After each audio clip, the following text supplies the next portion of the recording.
guys আজি আমাৰ ওচৰতে থকা LP স্কুলখনত মোক মাতিছে কি কাৰণে মাতিছে গ'লে গম পাম চ' যাওঁ দেখুৱাওঁ কি হয় দেখা যাব বাই আৰু এটা কথা ক'বলৈ থাকি গৈছিল মানে বহুত ৰ'দ হৈ আছে সেইকাৰণে মায়ে মই ওচৰতে যদিও বাইক লৈ যাম মই বাইক চলাম মা উঠিব চ' তাত গৈ পিনি কি হয় দেখা যাব তাত দেৰি হোৱা দেখি সোনকালে হোৱা দেখি মানে ওচৰতে বুলৰ ঘৰ তাতে অলপ দেৰি ৰখিলোঁ এয়া মা হয় মা বিচনী গৰম এয়া বুলৰ আইতাক হয় সেয়া অলপ দেৰি ইয়াতে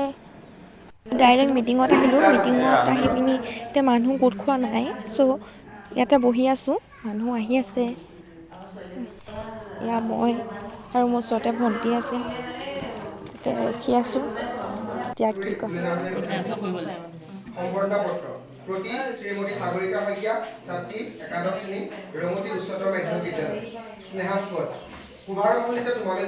যাচিছো স্নেহাশীষ অঞ্জলি চলিত 2022 বৰ্ষত গুৱাহাটীত অনুষ্ঠিত অসম ৰাজ্যিক আন্তঃবিদ্যালয় কিক বক্সিং চেম্পিয়নশ্বিপত সফলতাৰে প্ৰথম স্থান দখল কৰি পুনৰ পদক অৰ্জনেৰে ৰঙতি উচ্চতৰ মাধ্যমিক বিদ্যালয়ৰ লগতে আমাৰ পুলিনামাৰ্টি অঞ্চললৈ তুমি যি আশা আৰু প্ৰেৰণাৰ বাৰ্তা বহন কৰিলা তাৰ বাবে লাচিত যুৱ বিকাশ কেন্দ্ৰৰ তৰফৰ পৰা তোমালৈ আন্তৰিক অভিনন্দন জ্ঞাপন কৰিলোঁ লগতে ভগৱানৰ ওচৰত প্ৰাৰ্থনা জনালোঁ তুমি যেন অনাগত সময়ত স্বপ্ৰতিভাৰে প্ৰজ্বল হৈ নিজৰ বাবে দেশৰ বাবে আত্মনিয়োগ কৰিবলৈ সামৰ্থ্যৱান হোৱা ইতি লাচিত যুৱ বিকাশ কেন্দ্ৰৰ হৈ বুধেন চাৰিঙীয়া সভাপতি শ্ৰী সৌৰজ্যোতি গগৈ সম্পাদক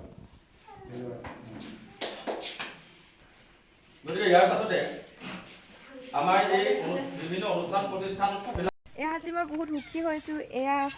লাচিত যুৱ বিকাশ কেন্দ্ৰৰ পৰা এখন মোক আগবঢ়াইছে আৰু লগতে এখন গামোচা মোক দিছে আজি মই বহুত সুখী হৈছোঁ যেন মোক এনেদৰে গাঁৱৰ মানুহে মোক এনেদৰে আদৰি লোৱাৰ বাবে